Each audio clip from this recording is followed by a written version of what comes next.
hold the bodily weight on your body anywhere. Let that sense of weight sink down to earth, to the ground. So the weight actually doesn't stay at the buttocks, it goes down. Now continuing on, our thighs, relax our thighs, relax our knees, relax our calves, ankles and feet. No tension, no sense of weight anywhere on the body. All the weight is at the base of your posture, contacting the floor. Allow it to sink down there. Now you may open your eyes slightly, half open or quarter open, just so enough light comes in. Not looking at anything. The purpose is to allow light to come in so we don't fall asleep. And the method, the most important part.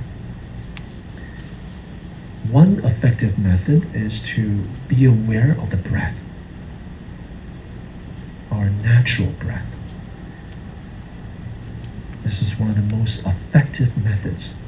It is non-conceptual, abstract, which is very important because our mind tends to think and create language and tell stories. So this is a method based on sensation. I want you to bring your awareness to the tip of your nose, your nostrils, to actually sense the coolness of the breath coming in, the warmth of the breath going out. Okay? You have to sharpen your mind. Our mind, once relaxed, it has a habit of sleeping. Okay? So we want to relax yet awake. So appreciate your breath, sensations. What does it feel like? Feel the cool sensation coming in, the silky, like silk, the silky sensation flowing out. Are the two nostrils experiencing the same level of coolness? Sometimes one nostril is clogged. So through this practice of focusing, number one, and aware, clearly aware, number two, of your breath, you cultivate simultaneously the two aspects of the mind. Whenever your mind wanders off, thinking of this and that, bring it back. Bring it back to the present, what you are actually experiencing. So this method actually trains not to fantasize, imagine, fabricate, create stories about what we are experiencing, but coming back to the reality of what you are actually experiencing. Okay, let's just sit with this for a couple minutes.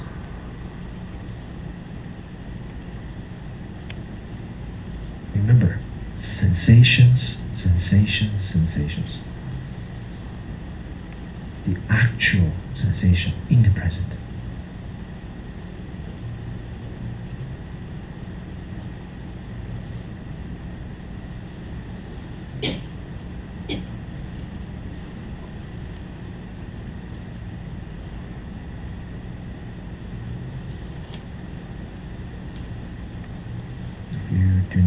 Sensations at the nose, you can feel the relaxed stomach.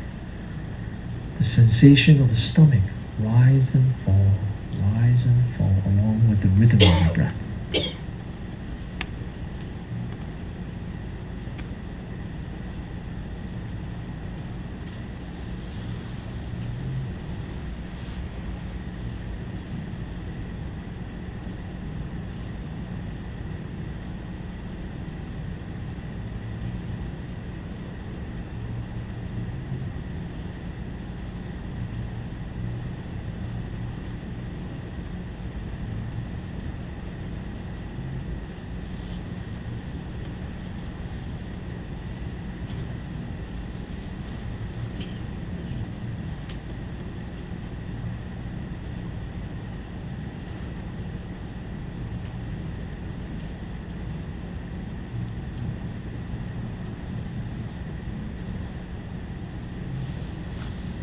you're falling asleep, open your eyes and look about 3 feet in front of you.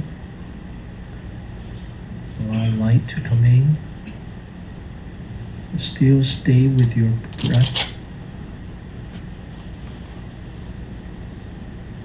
And focus on what you see.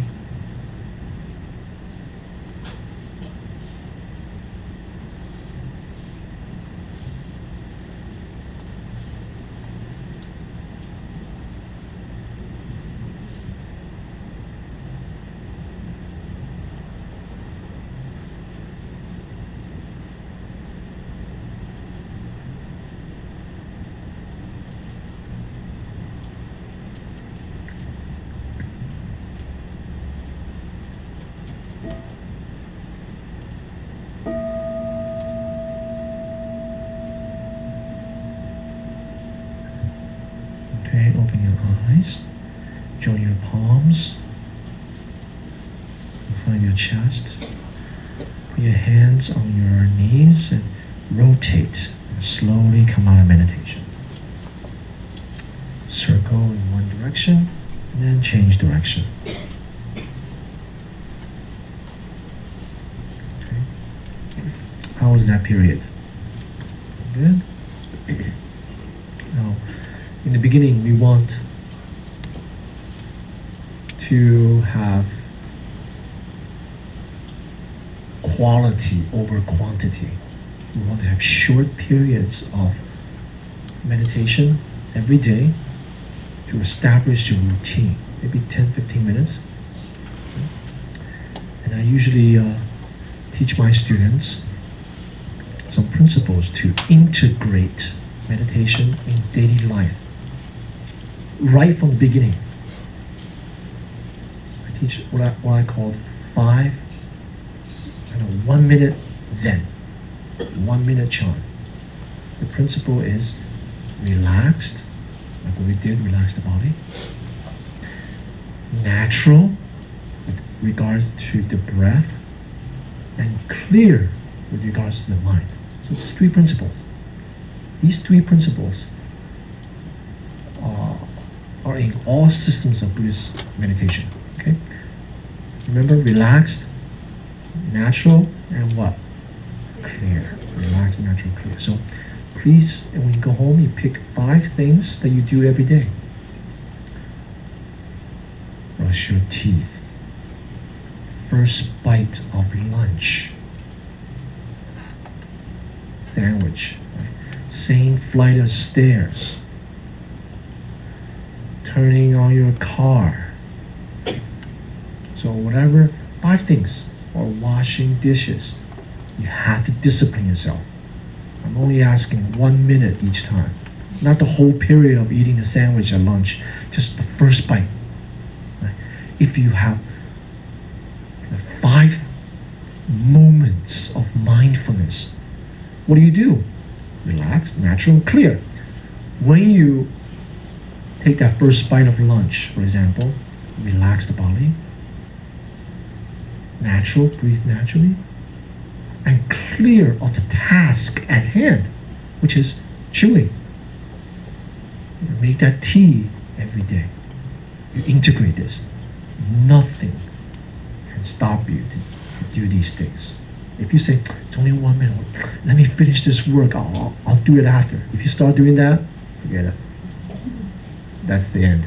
So whenever you pick these 5 things, you stick to it, then you will have these kind of moments of clarity and relaxation throughout the day, and they will start to permeate to the rest of your life.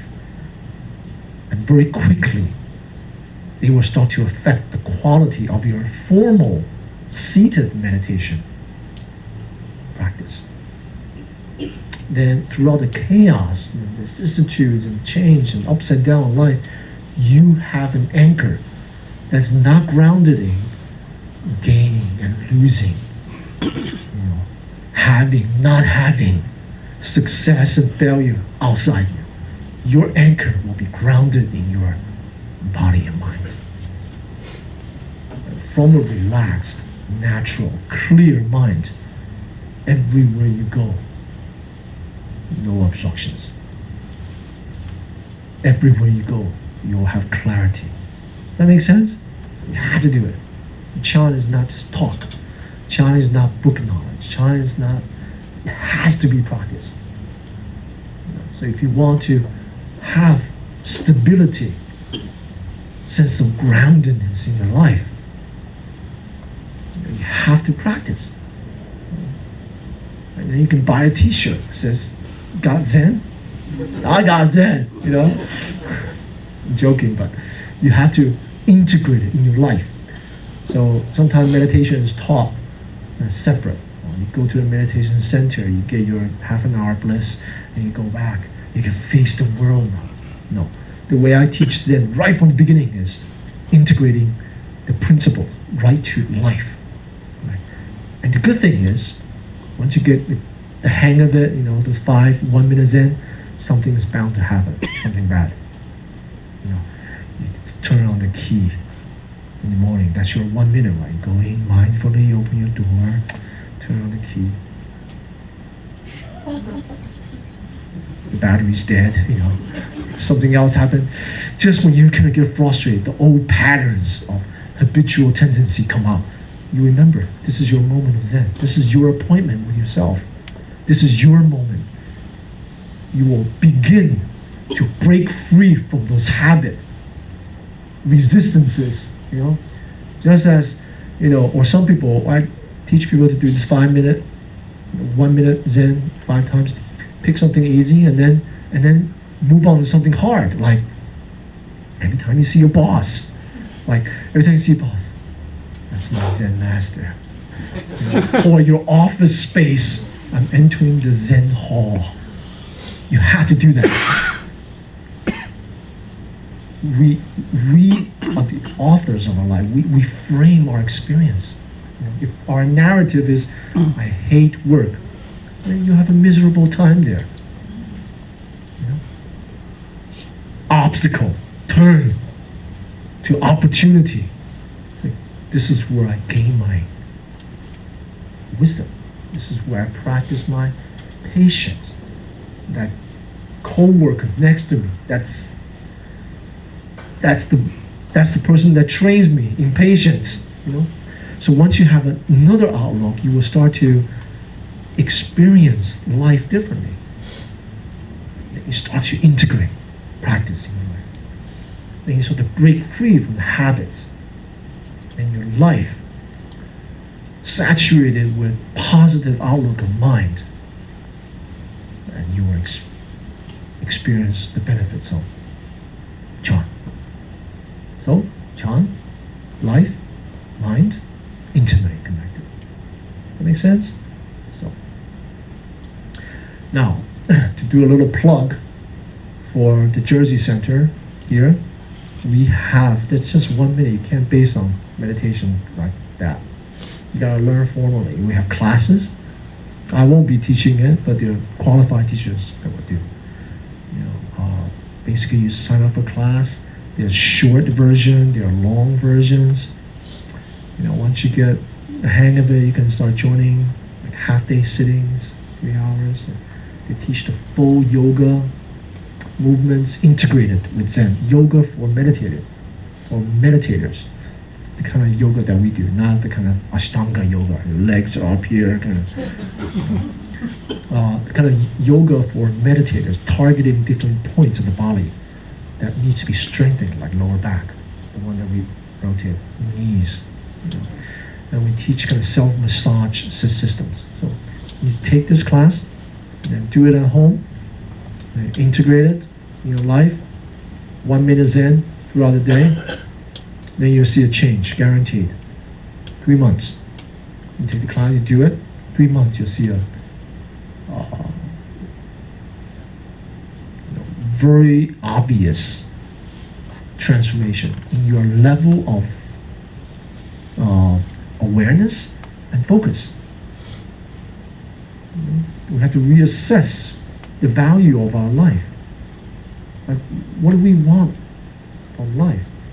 We want to kind of keep on plugging away until we're midlife and then have a crisis and then don't want to wait for that. A lot of people already done that. That's why they're here. But some of you young folks, you need to kind of start earlier. So you can learn the mind and its potential. Okay. Now, question and answer. Please, sir. Thank you. So meditation is a... Jolene, can I have a water? Yeah, please. So I think meditation is a strategy for... it can be a coping mechanism. Of getting out of suffering. So it's a strategy. That's strategy. In order to have a strategy or kind of operationalize the strategy, you have to have a vision. Like management talk kind of. So, and where is the vision? What is the vision? The vision, right? Yeah. The vision is freedom from suffering. To be free and to bring out the full potential, which is wisdom and compassion. So that's the Satori part of... That's the Satori part. And the culprit, the main obstruction is what? Self-referentiality, self-grasping, fixations, right? A false kind of self that's actually not there. Right? So that's why wisdom and compassion comes. It's like when the Tao cannot become enlightened, but when human beings become enlightened, they realize, what is your name, sir? No name. No name. They realize no name comes from no name. No name related to all things is connected. That's why compassion and wisdom are intimately, it's the same thing. Wisdom is the core. Compassion is actually the function, natural outcome of wisdom.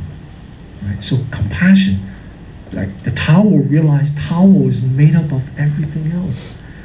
So how can the left hand start to have a fight with the right hand? It's silly. So when we realize this full potential, when we are free from the strictures of the fixed, non-changing, permanent, separate sense of self that we imagine we have, then we just realize the reality of all things, how we're all interconnected. See? And nothing has fixed qualities. Nothing. No stories we tell ourselves, no narratives, no ideas. All things are possible. That's why in Zen we call it, to study Zen is to study the self. To study the self is to be free from the self. To be free from the self is to realize that all things are free. All things are liberated. All things liberate themselves. So that's the vision.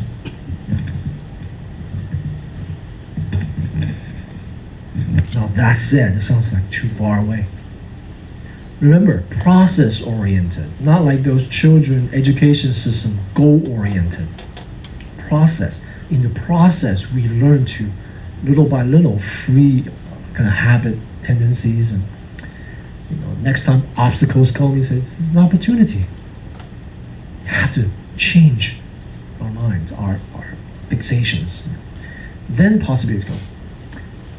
You can't say, I can't do it. You have to say, how to do it. Then the door begin to open, you see? If you say you can't, then your brain scan is just blue.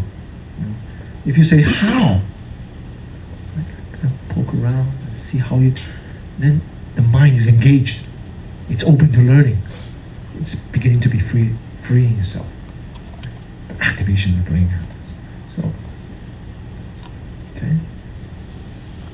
Any other questions? Yes, right? So,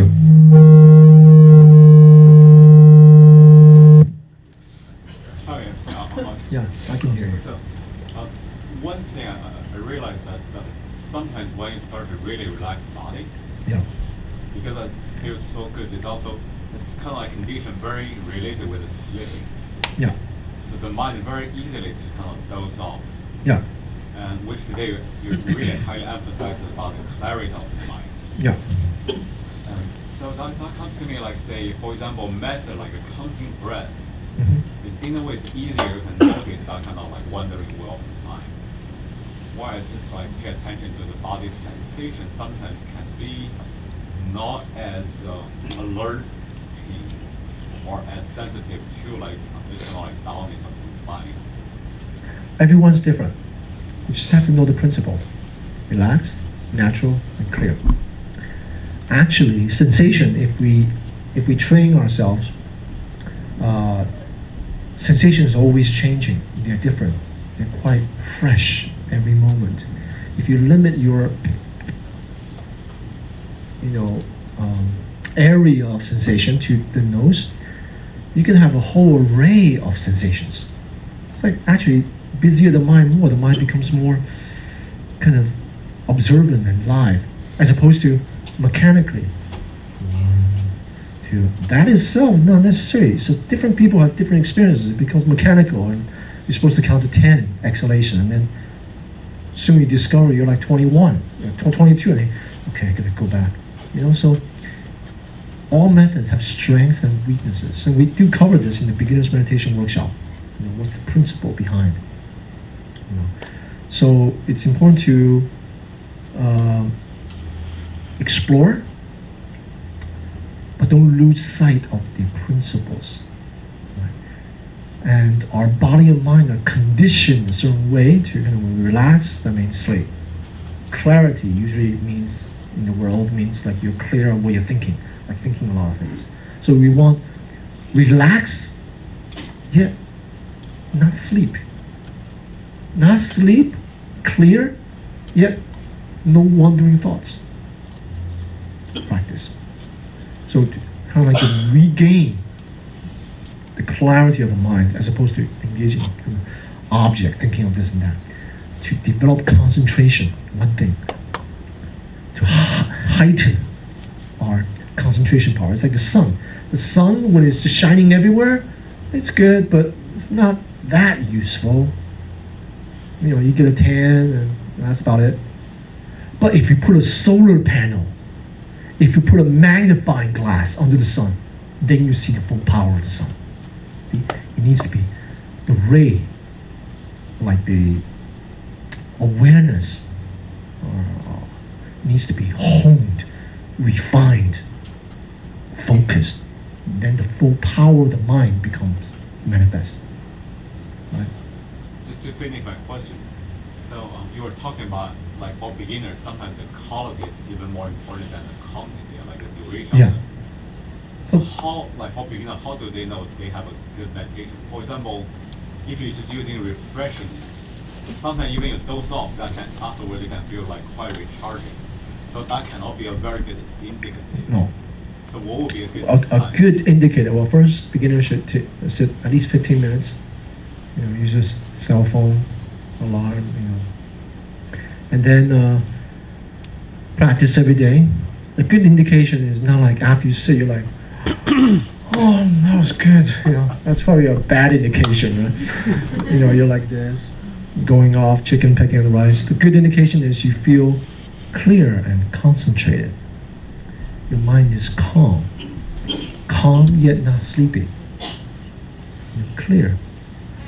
And when you do this, in addition to the 1 minute Chan, Zen, throughout the day, you will feel drastic difference. Especially for people that don't meditate and they start doing this, they will feel the quality of their awareness. The reaction to negativities, it just changes. So that's Chan, you begin to taste the benefit of Chan. Now many people, because, I'm going to tag on a note to your question. A lot of people come to the center, they bow to the statue and they do their sutra reading. Those are also forms of concentration and wisdom. Concentration and insight, understanding, awareness, these two aspects, except they take on a more conceptual form. So Chan has the most simple, stripped of all of these things and get down to the most essential part, which is our breath. Now there are advanced methods beyond this, but the beginning method is the breath. So even for those of you who like to read the scriptures, who like to chant, who likes to do other form of prostrations, you must not forget the principle of relaxed, natural, and clear. Clear. So your mind is cultivated when you do this. Otherwise, it becomes another kind of ritual, and it loses its function. I remember when I was growing up, my mom chanted a lot of the sutras, and 5 a.m. she's there banging away at she had her own set, My friends stay over, 3 or 4 friends, and some sleeping in the living room. 5 o'clock. Dum, dum, dum, dum, dum, dum, dum. What the hell? What's going on? That's my mom, And then when we were getting noisy in the room, she would hit it louder, start chanting like that. It's like, you lose the kind of principle of chanting. You're supposed to cultivate your mind, which is like trying to convert us with louder chanting, overpowering our music in the room, kind of. So we can get lost in the form of Buddhism. Even in the simple practice like this form, people can still get lost. They walk around like, I practice Zen. Yeah, I got Zen. Zen, it's me. And then they sit and they walk around like, they get stuck at the form, the outer shell, and they lose the spirit. So I hope this talk is being useful, or at least lay out some kind of blueprint, so you know what to do, what you need to do, how you can adjust your life. The principles are quite simple. Don't make life separate from Chan. These two are bound by mind. Mind shapes our experiences. So the cultivation of mind is most important. Our heart, our mind. Precious opportunity to be human, to be in the world, to be alive, to have a mind. So we have to use this precious opportunity to really cultivate that which is our inheritance. So, and you become more efficient, actually. The side effect is you become more efficient, you become more clear, your thinking, your focus power, probably better at work, your life is more stable. We don't have to wait for the vision, the final enlightenment. In that process, we see the benefit of our life. And when we get the benefit, everyone around us naturally are benefited. And eventually you'll practice for the sake of others, kind of altruistic. Practice for my family, practice for my society, for Earth, for the benefit of others. That kind of fuels our commitment to practice.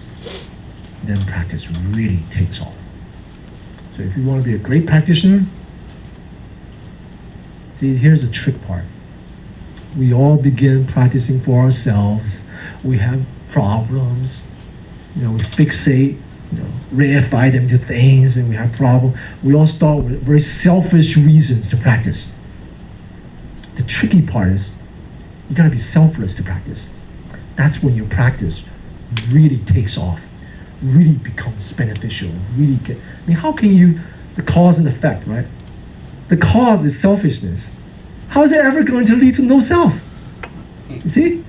So the tricky part is you begin meditating 15 minutes a day, and then 1 minute Zen, you get a little bliss every day, you have confidence now, you practice, you start to change, and your personality and your interpersonal relationship become good. You're more sympathetic to the pain of others. You can see the needs of others, and you sort of practice for sake of other people, then your practice really becomes grounded, takes off, because the cause is selflessness, not selfish. Then the effect is liberation. But we all have to be tricked to start somewhere, you know. So I'm gonna advertise it's beneficial for you. It's gonna make your life better. You're gonna have better concentration, you know, which is true. But you know, once you start practicing, it will naturally flower, hopefully. Otherwise, you get stuck at the form. My benefit, my bliss. You know, people come, hey, don't disturb me. I'm practicing, you know, or something like that. You know, it becomes kind of self-serving, self-referential. Becomes kind of a spiritual substitution, spiritual materialism. It's like before you're into Corvettes. Actually, Corvettes now really popular. Like these Audi, and now you're just into meditation. You collect experiences. Same thing, same kind of crap that we do. So we want to really transform and to benefit others, practice for the sake of others. All those around us that love us, how can we repay gratitude to them? You know, repay all those who nourished us, our teacher, our parents, our friends. So it takes on a deeper meaning, practice. But all of you have enough to begin. Right? And check out our schedule, activities. See if it's not this center, find another center. Just to start somewhere.